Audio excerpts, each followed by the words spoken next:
Quick question. Are cryptocurrencies like Bitcoin and Ethereum safe? And if it is generally safe, well, how do I protect my crypto? And where on earth do I store it? If you're asking questions like those or similar ones, you have found yourself in the correct place. Hey there, welcome to the Covering Crypto live stream. I'm Jim Armstrong with Fidelity, and today we're talking about considerations for protecting your crypto. And that's going to talk about scams, storage options, and a whole lot more. To have that conversation, I am thrilled to be joined by a pair of guests from Fidelity Digital Assets, sometimes referred to as FDA.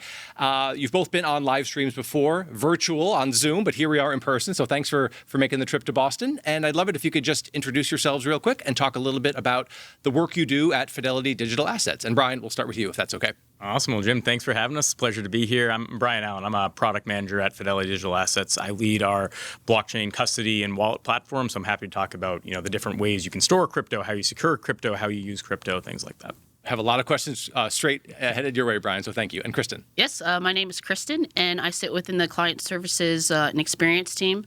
So I specifically work on our crypto help experience, helping customers with our crypto products and offerings. I'll create a bunch of content for that so they'll learn how to, or know how to, trade or transfer assets, for example. Excellent. A lot of questions headed your way, too, so thanks again for being here. Real quick, let's take a look at our agenda for the day. We will start off by talking about those crypto safety basics, whether or not crypto is safe and why it matters to ask that question. We'll talk a lot about common scams and hopefully how to avoid them. We'll also cover best practices to keep your crypto safe. We'll talk about storage options, including wallets and custody and the trade-offs involved there. We'll talk about specifically how Fidelity Digital Assets handles crypto security and custody. We'll hit on crypto transfers and what to know before you send or receive. We'll recap all of that and then hit you with some live Q&A as well. So we'll get started here with some of those basics around crypto security, important conversations to have across the board. And I feel like, we get this trio of questions that we can start off with that came in during registration that gives you a bit of a hint towards what's on people's minds. George asks, is crypto safe? From Gloria, how can you keep your crypto safe? And Barbara, how can I ensure safety of my crypto? So, Kristen, we'll start, that's the frame I want you to have in your mind there. It seems like there's a lot of concern that people have about whether or not crypto is safe. So got a handful of reasons about why people might feel that way. And one has to do with the fact that crypto scams just get a ton of attention. Yeah, crypto scams get a lot of attention. So that's one reason that people are kind of weary and worry about if it's unsafe. It is important to know that crypto scams, some cryptos are actually created to be scams, but that's an umbrella term, crypto. So all cryptos are not scams. So that's one reason. A second reason is that transactions are irreversible, which is completely different from traditional finance. So that's a little scary, especially if you've never done it before. The third reason would be that we have volatility. So people sometimes, the price fluctuations will scare them away. But it's important to know that price fluctuations and volatility doesn't mean that, it's unsafe, for example. But you can understand why people feel like a big price swing in either direction maybe isn't what they're used to in more traditional investments. So that volatility in their mind reads as a lack of safety. Right. Correct. And then also crypto is still new to a lot of investors. They hear about it on the news. And when they hear about it, sometimes it's associated with bad things. Sometimes it's associated with good things. But they don't necessarily know people personally that do it. So that can be scary as well. And lots of the fifth one I was thinking of is that people often ask us this question too, is are there protections in place for crypto? And so there's a difference between sort of traditional assets. So talk about that if you could. Yeah, exactly. So with traditional finance, you have protections with the FDIC and SIPC, but with crypto, those do not exist at all. Also important to note, and just I want to add real quick for our viewers who might be somewhat new to the space, I think Kristen brings up an awesome point. Just because crypto is relatively young in terms of its time as an asset class, and it can be volatile, that definitely does not mean it's quote unquote unsafe. What it does mean, as we just mentioned, is that you, as the potential investor, really need to do a lot of your homework when it comes to understanding the investment that you might take part in. So that includes understanding the specific crypto you're investing in. As Kristen mentioned, some of them were built to be scams. So you want to watch out for those, and we'll talk about that in a minute. And others might be more legitimate and worthy of your time. You want to use trusted platforms, absolutely, and you want to practice good security hygiene online, including protecting your account and being cautious of scams. And just like any investment, it really comes down to knowing the risks, staying informed, and only investing what fits your goals and your comfort level, which is exactly what this live stream is here to do. So with that in mind, Kristen, I'd love it if you could talk specifically about some of the scams associated with crypto. Some of them are broad. You might hear them across the board, but some of them have to do specifically with crypto. And the number one that you wanted to start with is impersonation scams. Impersonation scams, yeah. This is our most common scam for sure. Okay.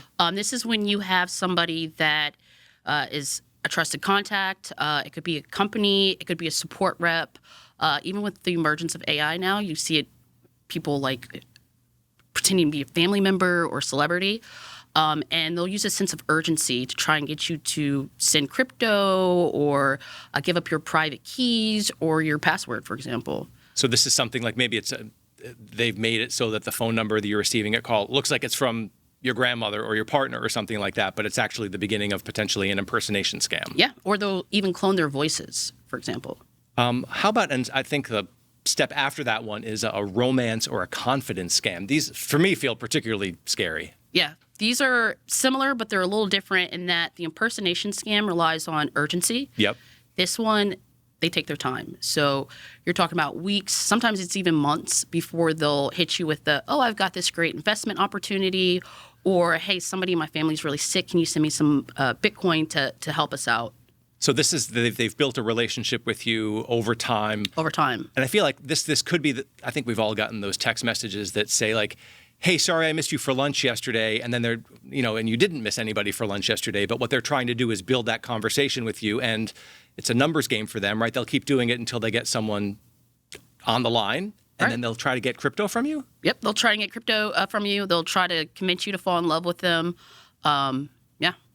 How about things called rug pulls or pump and dumps, sort of traditional scams? Yeah, rug pulls, investment scams, pump and dumps. These are ones where they promise like crazy returns. If you hear something that doesn't sound realistic, it's probably not true. But yeah, these are ones where they try to convince you for guaranteed returns. And so maybe they spin up a brand new token, they get some fake buzz around it, maybe online, they get you to buy it, and then they pull their money out, immediately leaving you holding the bag. Wow. And those are fairly common? Yeah, those are fairly common, actually. And sometimes you got to be careful with those because they'll actually send you a small return on investment first to convince you to send more money over. But yes, those are. So that's interesting. Like the theme is some of these scams are really long term. It's not like someone dips into your IMs and then steals money right away. It's a relationship. Yeah. How about technical exploitation, crypto jacking? Crypto jacking, yes. So this is where you want to be careful when you have anything that's connected to the internet or where you've got to click a link to go somewhere. Okay. A good rule of thumb is if you're going to like an application or to a website frequently, just go ahead and bookmark it. So you always have it there, but always double check it as well.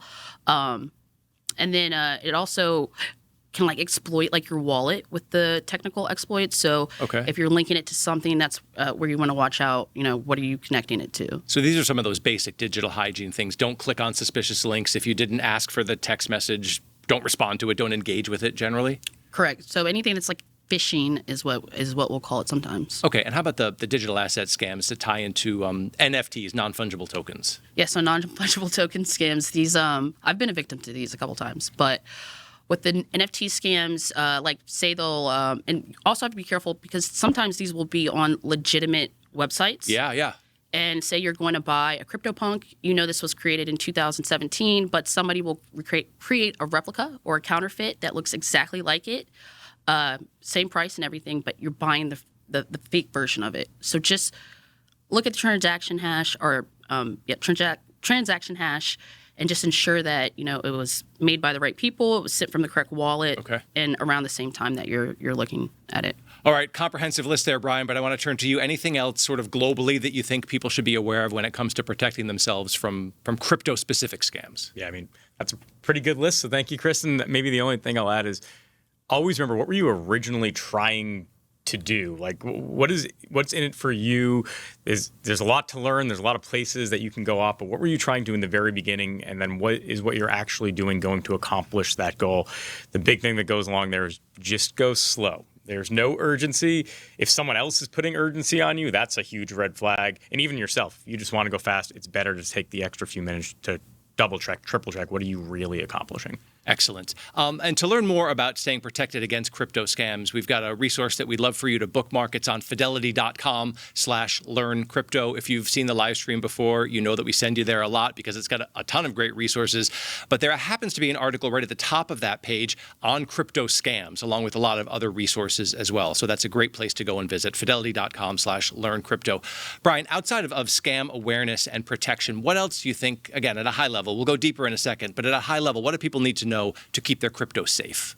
Yeah, I think one of the interesting things about crypto is there's a lot of different options for different people for how you transact, how you hold your crypto. I expect we'll go into a lot more detail on that later. Just for now, some basics that'll apply no matter what you do. Keep your private information private. So, keep your social security number out of online websites. Never share a password. Never share an authentication code. Never share a private key. We'll get to what a private key is later. Yeah. Those things really need to be known only by you. Things like multi-factor authentication codes. You need to have multi-factor authentication enabled on anything that allows you to have that enabled. We talked about urgency before. That's a big one. Just go slow. Any rush, any urgency, that's where you make mistakes, or that's where you go back an hour later and go, uh-oh, I shouldn't have done that. Yeah.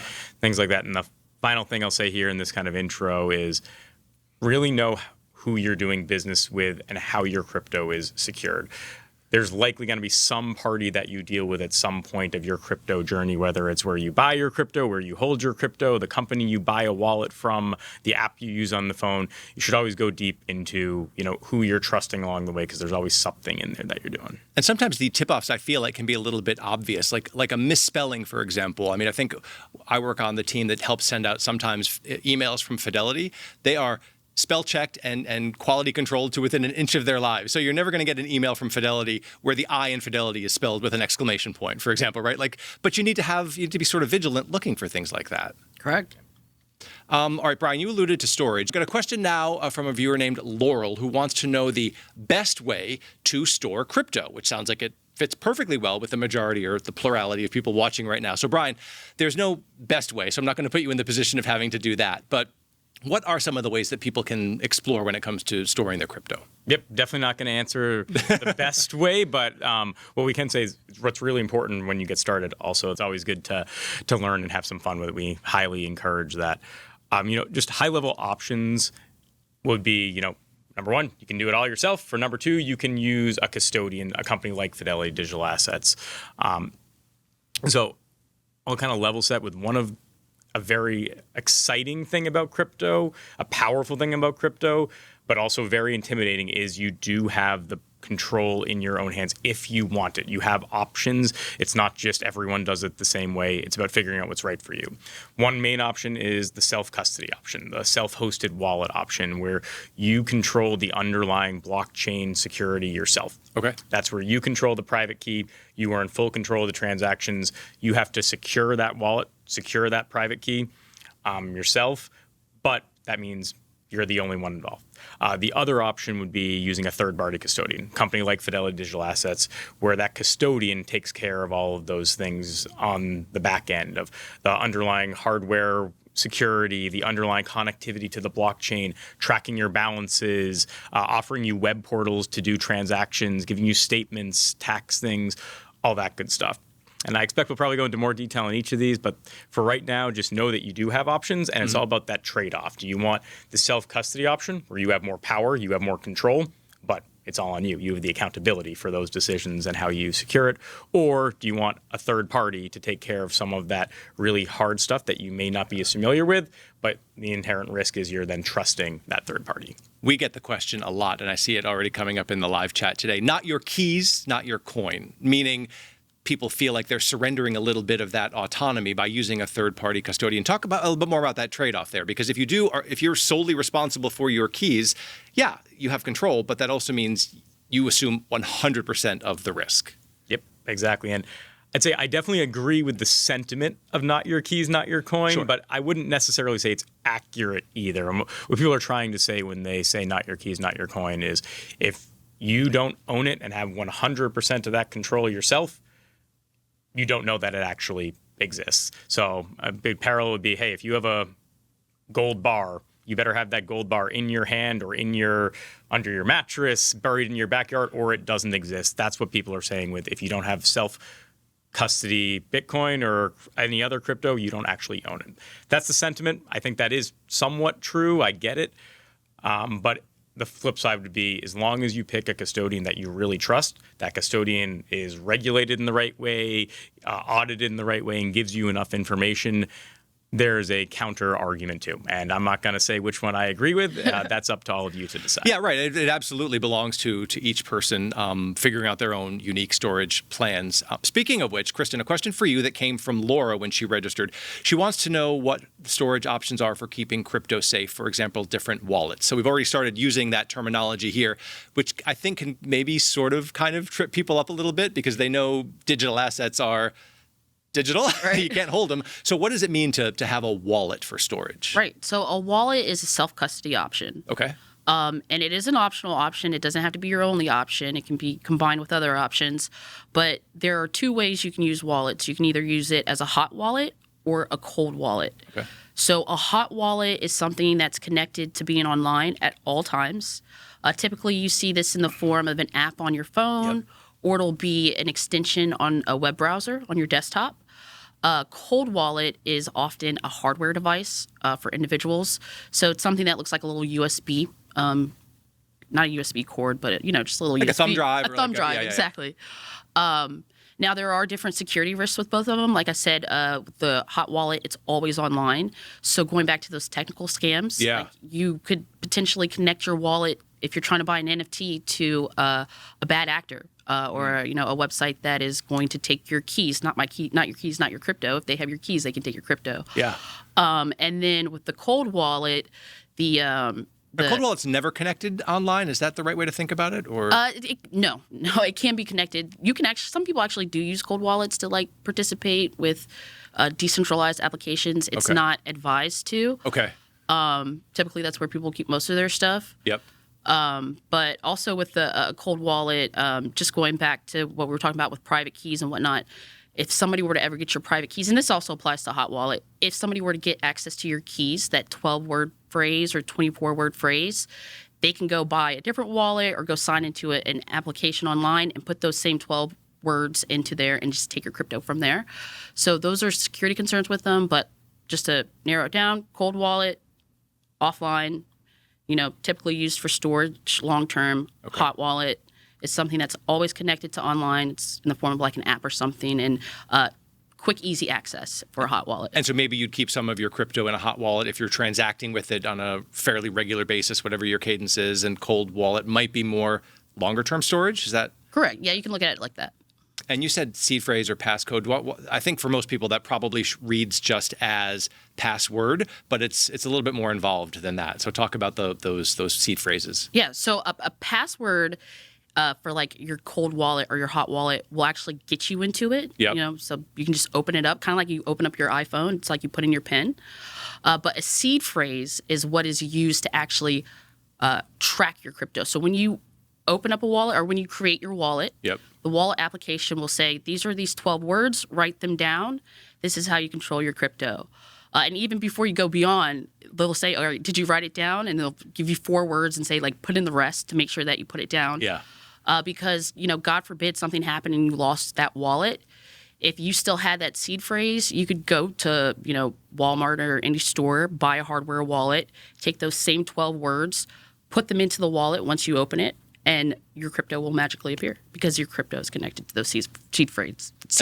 And these are self-custody concerns, right? These are not concerns that generally you have if you're custodying with a third party. Exactly. That's why I tell my mom she can't have a wallet. My mom has to go with the custodian. Love it. And we'll talk about that in a minute, but that tends to be the way that a lot of relatively new people start, because managing all of this yourself in terms of safety and security can frankly feel a little overwhelming. So maybe you start off with a third-party custodian and then transfer out maybe as you get more, or unless your daughter tells you not to, and then... I mean, the truth is most people don't even need a hot wallet unless you're, doing like lending or borrowing or you're buying NFTs. Like, you really don't need a hot wallet because you can send crypto from a third-party custodian to somebody if you wanted to. Got it. We're covering a lot and we're doing it quickly, which is by design, but please remember that you can always ask us questions live. That's the virtue of joining a live stream, right? So ask your question just to the right of the video player. There's an amazing team of folks in there answering questions live. We're going to try to get a bunch of them, as many as we can, to Kristen and Brian towards the end of the live stream. But if you have questions, please put them in there, upvote other questions, and we'll get to as many as we can. Brian, in the meantime, a question for you that actually came in during last live stream's live chat. How should investors think about storing their crypto, like using their own wallet versus a platform like Fidelity? So this is kind of the overarching theme we've had so far, but what remains unsaid?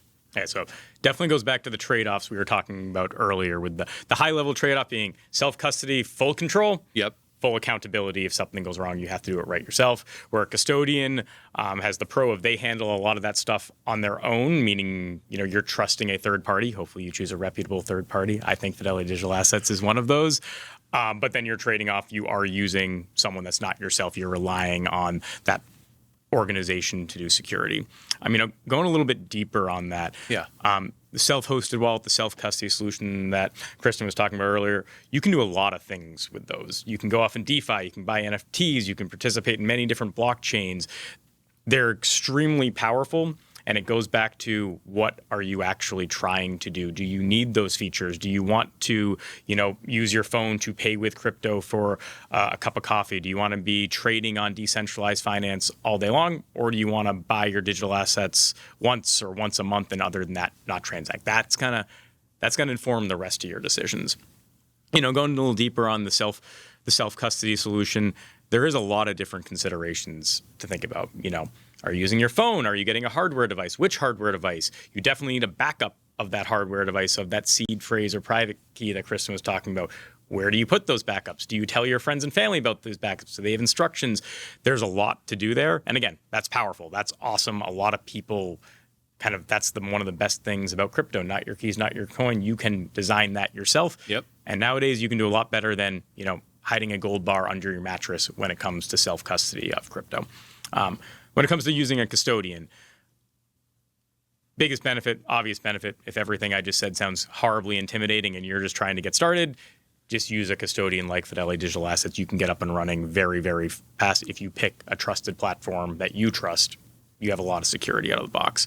I expect we'll probably get into it more in a little bit, but these custodians like Fidelity Digital Assets, granted, I can only talk about Fidelity Digital Assets in terms of what I know. There's a lot of investment and expertise and decades of knowledge and experience and expense. Like, we don't use those little thumb drives or credit card size wallet. There's a whole different animal. A cold wallet. We would never connect a cold wallet to a laptop or a network. You might do that in a self-custody. An institution shouldn't be. And last thing I'll say about platforms and custodians, because we could spend all session on this, they probably will offer you some value-added service. Like, it's not just, they hold a private key for you that allows you to hold crypto, like Fidelity Digital Assets. There's a customer support team. You can call someone for help if you need it. If you forget your password to your web portal, there's someone you can call that will help you out. You'll get you back in a secure way. Monthly statements, the ability to deposit and withdraw in an easy manner, the ability to buy and sell crypto in the same account that you hold crypto and have settlement handled on your behalf, tax statements. There's a lot of those kind of value add things that a custodian offers. If you do self-custody, you're going to have to find something else to handle those instead. We get a version of this next question kind of a lot, so I'm going to send it your way. It's from Kayla. What's the most beginner-friendly crypto platform or wallet to use? So again, roughly, if you go by our survey, roughly half of the people watching right now haven't put their toe in yet. How do they figure out what's right for them, given the many, many options that exist? Well, I think that all depends on what you're actually trying to accomplish, and I'm certainly not going to say what's best or easiest for you and what you're trying to do. Generally speaking, picking a custodian like Fidelity Digital Assets and starting small is the fastest way to learn. And what I would highly encourage people to do is go slow, learn, try things out until you really understand where you're going with your strategy. Fidelity Digital Assets, some other pluses of it. If you already have a Fidelity account, same login credentials, same mobile app on your phone, same website URL, fidelity.com to get started. You will need a separate crypto account. You can do that all through the same portal, same credentials, and then your crypto just shows up. You move money from account to account, and you have your crypto account right next to any other accounts you may have. So, Kristen, I want to ask you, because you shared earlier about some NFT challenges you had. How did you navigate this when you first got into crypto? How did you figure out hot wallet, cold wallet, custody, not custody? How'd you figure that out? Trial and error. Yeah, really? Trial and error, yes. Okay. I did start with an institution, a third-party custodian, and kept most of my crypto there at first. But then I got a hot wallet, and with the hot wallet, I just used that to like buy NFTs. Okay. Just did a lot of independent research, but I actually didn't really get into cold wallets until much later. Like I was almost exclusively dealing with hot wallets because they're so easy and quick and For sure, yeah. yeah. And then if you get scammed, you don't want to use that wallet anymore. Which, like I said, I've been a victim of a couple of rug pulls. So Got it. Okay. Brian, a couple more questions that came in asking for specifics about Fidelity Digital Assets, which you've touched on, but this will give you a chance in case there's more to say. Christine is asking, does Fidelity Digital Assets secure crypto in a secure wallet? And then Marcus has a more general question. How does Fidelity Digital Assets handle custody and security? So by definition, there's a lot going on behind the scenes that you can't and shouldn't and won't divulge. But people who might be considering us, you've talked about choosing a trusted third party if you're going the custodial route. What is Fidelity Digital Assets doing behind the scenes? Yep, no, great questions, and those are the absolute right questions for folks to be asking. So I'm glad they keyed into that message already before you get started with a custodian. And also, you're dead on, Jim. The people who are at the lowest level truly securing this crypto and designing the physical security, the cybersecurity, all that, they definitely would refuse to come on this session. They like to remain behind the scenes. But that's one of the nice things about Fidelity Digital Assets. Folks can know that there are, teams of true experts that have been doing physical security, cybersecurity, operations for many, many years, full teams dedicated to securing this product. A little bit deeper on how Fidelity Digital Assets does this. One important thing I will mention is Fidelity Digital Assets does hold all of these private keys ourselves. So as Kristen was mentioning, you're going to have this underlying private key and or seed that really control all the crypto. Lose that key or seed, crypto's likely gone forever. Fidelity Digital Assets does not partner, does not outsource, does not sub-custody, those private key storage. Some other custodians absolutely do that. That's one of the, as people go through their diligence of who to select, you need to be asking that question of what partnerships, who's actually the custodian. A little more on Fidelity Digital Assets. We operate both, online and offline wallets. Online, very, very small amount of your crypto, but that's how we enable our customers to withdraw crypto, how we can enable them to buy and sell. Vast majority of crypto is held in, cold storage, which really just means offline equipment. And when we say offline, we mean fully offline, like never connected to any network, both the hardware as well as the actual, how data has moved in the past, stored in, specialized, hardened facilities that have no network connections in them whatsoever.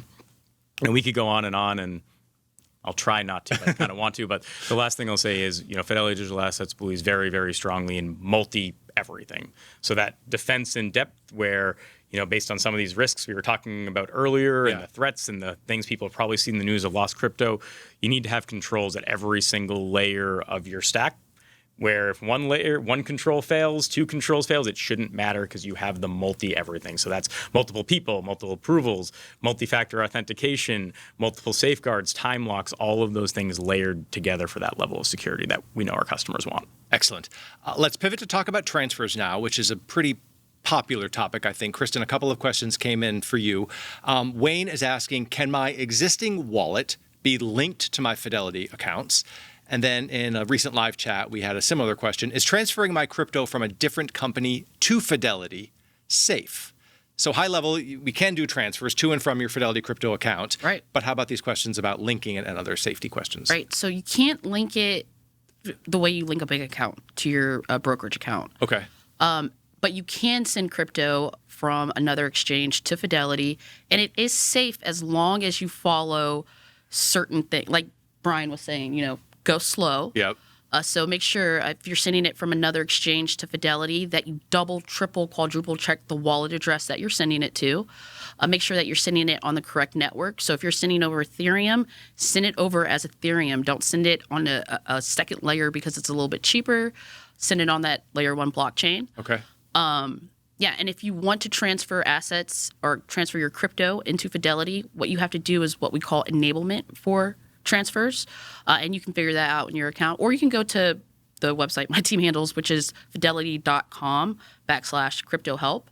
And we have tools there that will show you how to enable your account for crypto so you can get it over. I was going to say, thanks for doing the plug for yourself there, but this is like literally what you and your team do is try to figure out ways, because everybody has the question that you have right now, right? Literally everybody's like, how do I get this done? How do I do it? And so your team has videos and articles and frequently asked questions and all of those resources to help people answer their questions and not feel very lost. Correct. And it's for anything that has to do with any crypto product we have. So how do you know, Brian, that you're doing it right? How do you know? Because these are irreversible transactions in many, many cases. So how can you be sure after you've read all of the work that Kristen and her team put up? How do you know?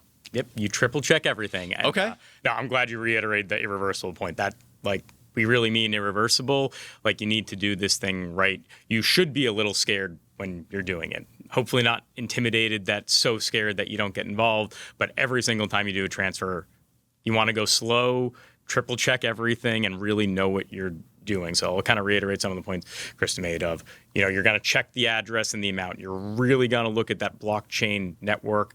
Then we would very, very highly encourage folks to do a small dollar test. So don't just move your entire value that you want to move in one, sudden swoop. Do a small value test. Make sure that where you're trying to send the crypto actually received it, and then do the full transfer value after. Again, you got to be really careful to make sure that whatever you tested is the exact same thing that you do the next time. And you want to check these things every single time you do it. Not just, I tested it once 3 years ago and it worked, and now I'm going to do it again. Remember, triple check everything, go slow. And yes, I said triple check 3 different times on purpose.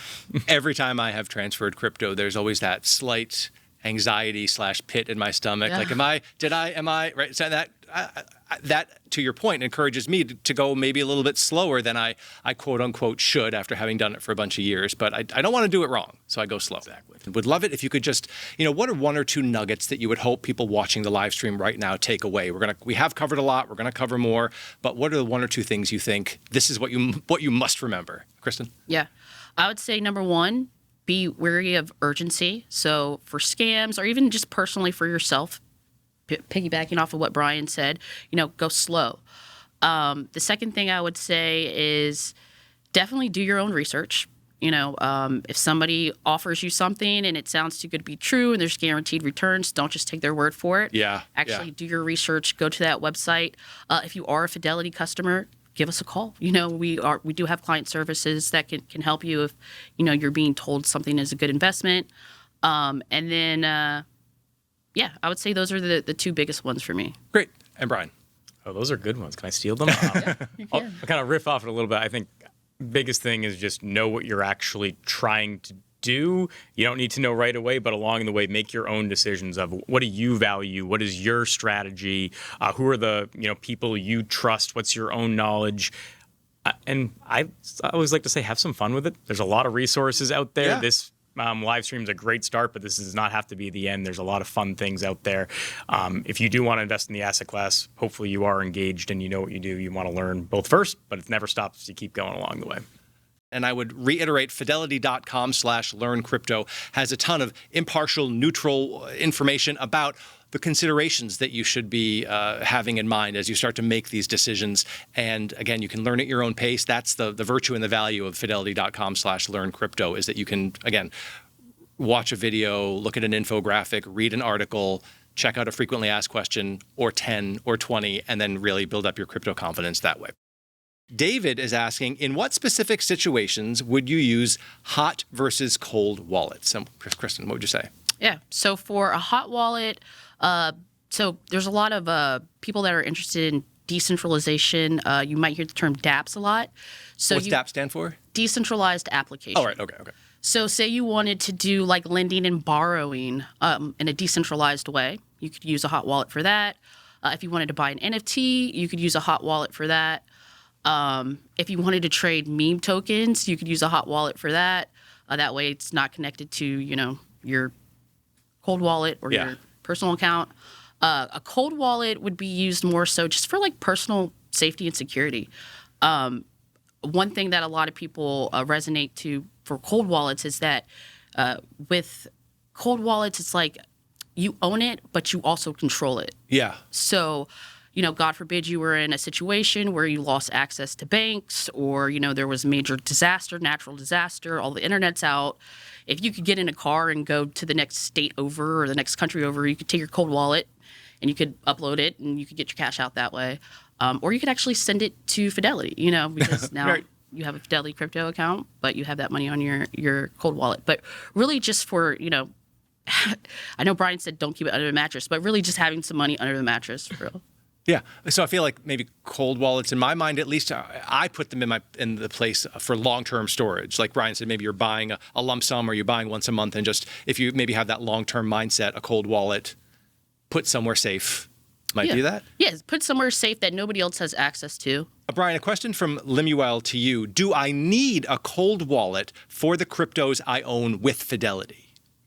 Yeah, no, great question. And the answer is sort of, but you don't need to worry about it. So when you pick a custodian like Fidelity Digital Assets and you hold your crypto only with the custodian, not with self-custody, the custodian's going to take care of everything Kristen was just talking about. So all that private key security, cold wallets, hot wallets, things like that. Seed phrases. The custodian is going to take care of all of that hardcore cryptographic security as part of the product offering. That's why you're using them.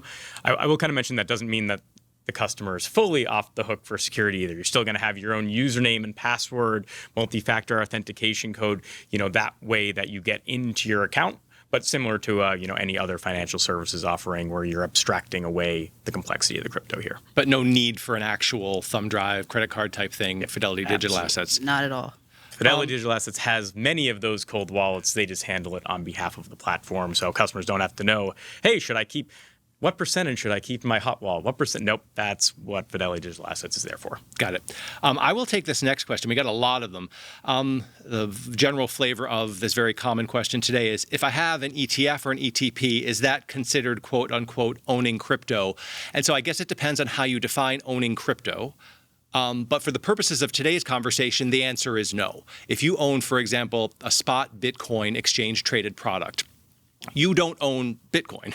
You own an exchange-traded product that, in this case, has underlying assets that are exclusively Bitcoin, or a spot ETH, ETP as well. The underlying assets inside that exchange-traded product are crypto, but for the purposes of custody and storage and the types of accounts that you can have them in, a spot crypto ETP or a crypto industry ETF functions just like any other ETP or ETF. It gets confusing because the underlying asset in this case is cryptocurrency, digital assets. But to answer your question, it's kind of like a nuanced no. It's generally no. You don't own crypto the same way someone buying actual spot Bitcoin or Litecoin on Fidelity Crypto, for example, owns crypto. You own a financial product that has crypto as its underlying asset. Let's see. Oh, Michael is asking, and maybe you could both take a 30-second stab at this. Can you define private key again? We did it kind of quickly. So, Brian, you go first, and then Kristen. Okay, great question, because it is a little tricky. So Yeah. Private key is really the underlying cryptography that determines who owns which crypto on the actual blockchain itself. So the public blockchain, everyone knows that's public. It's out there for everyone. Is really just the ledger that says who holds what assets, which of those digital assets, and then the private key is what allows the person who actually owns those entries to spend those funds. So simple way to think about it, we're talking hardcore cryptographic security. If you hold a private key, you own that asset. If anyone else has that private key, they can move those assets, transact them. That's the way you can determine ownership. Okay. Yeah, pretty much that, but just a little bit more layman. Yeah. It's basically just the 12 words. Well, it can be 12 or 24. I'll say 12 for the sake of this conversation. But it's the 12 words that grant you access to your crypto. And if you've never done it, it's like 12 of the most random words you've ever seen. Most in your random cat, orange, like star. a laptop. Yeah, you're right. Just 12 random. Jim. Yeah. Not random. But yeah, you take those 12 words and they will give you access to your crypto anywhere in the world. So if you lost your wallet, but you still had those 12 words, you could go buy another wallet. You could buy a cold wallet, or you could just download a new hot wallet. It doesn't even have to be the same brand. Yeah. And you just put those 12 words in once you open up the wallet and you're creating it, and your crypto will populate. So just think of it as 12 C words are what it's connected to your crypto. Just think about it like that. Okay. You don't have to go super deep with it. At least I don't. Mark is asking a question. I'll read it word for word and then we'll parse it together. How do you obtain a digital wallet to transfer crypto from one broker to another? But let me take a step back. Do you need a digital wallet to do that, to transfer? Like, say you have your crypto somewhere else and you want to put it in your Fidelity crypto account. You don't need a hardware intermediate wallet between those two steps, do you? No, you don't. Just all you would need to do is enable your account at Fidelity for crypto transfers. And when you do that, Fidelity will give you a wallet address. Oh, okay, right. So you'll go to whatever other, brokerage or exchange that you have, and you go to what you call is deposit. It's called depositing when you want to send it out, or when you want to send it to us, it would be a deposit. When you want to send it out, it's a withdrawal. Okay. So you would withdraw your Bitcoin from whatever other exchange you're at. And when you do that, you'll put in the wallet address that's connected to your account here at Fidelity. But like Brian said, you want to send a small amount first to test it. Yep. And then once it comes over, you can just do it again and again and again. And but no need to buy a physical. no like need we to buy a talked about, physical hot wallet at or all. cold. Okay. You definitely don't ever even need a cold wallet or a hot wallet. If you are somebody that trusts Fidelity, just think of it as like a bank. You know what I'm saying? You can just have your crypto here and just seamlessly Sure. do everything here. As a custodian. Amy is asking, this is a tough one. Once somebody who self-custodies has been scammed and lost a large portion of their crypto position, so Amy, if that happened to you, I'm sorry, that stinks. What recourse do they have? That's a scary one. Yeah. And sorry to anyone that has happened to. If you read the news, things like that, there's definitely many examples of that. The short answer is it's really hard to get those funds back. Yeah. It's definitely much harder than if you forget your username and password for a custodian. Even then, it can be hard. Transactions are irreversible. Best course of action for folks who do think they have been scammed is honestly, it's law enforcement. That's the kind of one and only avenue that you'll have. I'll even throw in a crazy thing out there. Make sure you don't get scammed trying to recover from a scam. I've heard about that. Absolutely a Yeah. thing that happens as well. Any context you would add there? It's a scary situation when it happens. It's very scary. The only thing I could really say is, one, like Brian said, contact law enforcement, and then wherever you got scammed from or you sent your assets out from, also contact them. If it's a hardware wallet, contact the wallet, or an exchange, contact them, because you might still be exposed and they might be able to shut things down so it can't continue to happen. Okay. But yeah, pretty much law enforcement. Yeah, it's tough. Let me squeeze a couple more in before we run out of time. Ron asks, when crypto is moved to a cold wallet, does your buy price stay the same, or do you get a new buy price when you transfer your funds to the new wallet? No, everything stays the same. So you bought it and maybe you have got a really fantastic low price for Bitcoin. You want to move it somewhere else. You're not subject to the next prices. Nope. Got it. I want to change my custodian from another to Fidelity. Okay. When I have to pay taxes when I transfer. I have a blanket answer for this, but do you have any insight on what happens when I go? I'll go with I am not a tax accountant. You should probably get actual advice there, but generally no. If you're just doing a raw transfer, you're not doing any sort of buy or sell, there's no gain loss realized, there should not be tax consequences. Just a direct transfer. You didn't cash any of it. You didn't sell your Litecoin and pull some cash out. No transfer, no transaction happened. The transfer did happen. But you gave the caveat that I was going to give. Talk to a tax advisor, talk to a CPA, talk to a lawyer, somebody who knows the exact answer to your specific question. That was a lot. Thank you so much. This was great. We're just about out of time, so I want to thank you for spending part of the afternoon with us. Appreciate it. Thanks. Oh, this was fun. Thanks for having us, Jim. Absolutely. Thanks everybody who joined us in our live audience as well. Thanks for your questions and your engagement and dealing with our polls with us. If we didn't get to your question today, and there's a chance we didn't because we took in a lot, please know that we captured it, we have it, and it's absolutely going to help inform future episodes of the live stream. If you've got some immediate questions that you're looking for help with, we'd love it if you join the conversation over at Reddit at r/Fidelity Investments. Another super kind and helpful and supportive team there, and also a nice community of people who you can get your questions answered by, as well as the Fidelity moderators over on Reddit as well. On behalf of everybody behind the scenes at the Covering Crypto live stream, thank you again for making time to be with us, and we hope to see you again soon.